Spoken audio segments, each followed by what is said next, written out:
Good afternoon. My name is Yi. And my name is Fred. Today we're going to talk about the Industrial Revolution. So, what is the Industrial Revolution?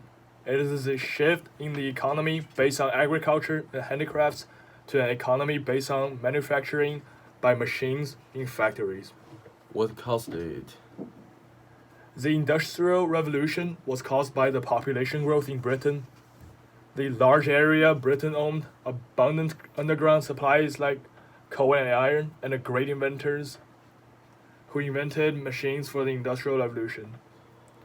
How were these machines created? By the technologies of the Industrial Revolution. What kind of technologies? I'll explain them. First, is the steam engine. What is a steam engine? The steam engine is a type of machine uses steam power to perform mechanical work through the agency of heat, and eventually leads to other inventions. What about its history? The first steam engine was actually invented by Thomas Savery in England, 1698, but it was too simple that cannot be called an engine. Thomas Newcomen brought the steam engine to the next stage, but it could only move in one direction. It was finally completed and functioned well by James Watt, a Scottish instrument maker in Great Britain. What were some other famous technologies?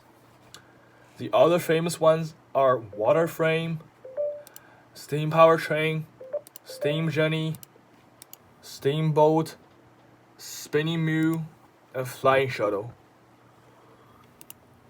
A lot of steam, huh? Yes, steam was a remarkable invention during the Industrial Revolution. Do you want to introduce them one by one? Sure, the spinning jenny. The spinning jenny is a machine used to spin wool or cotton, and James Hargreaves, originally a self-taught weaver, invented it at 1764.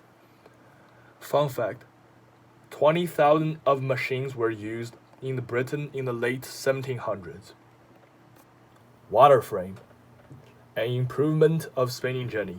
It is a machine run by water to produce cotton yarn faster, and it was created by Richard Arkwright, the founder of the first cotton mill in England was in 1764. So, they're somehow related. Correct. The basis of how those two machines work are almost the same. The difference is that the spinning jenny was run by a human, and the water frame was run by water. In fact, water frame requires less human power and gives faster production. What about the steam power train? The steam power train was created by George Stephen, an English engineer in 1874.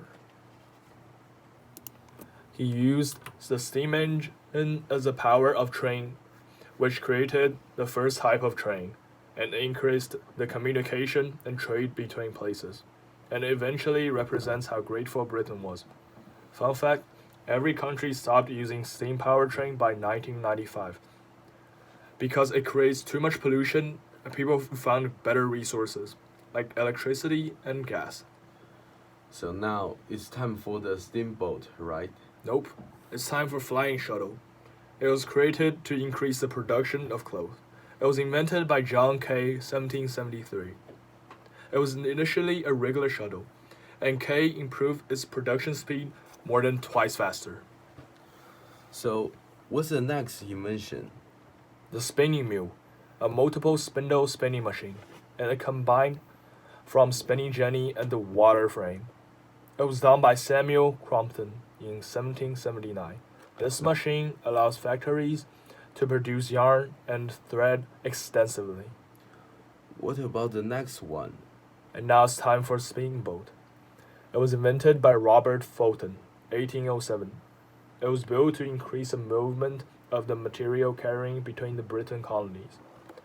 Just like the steam power train, the steam engine provides its power.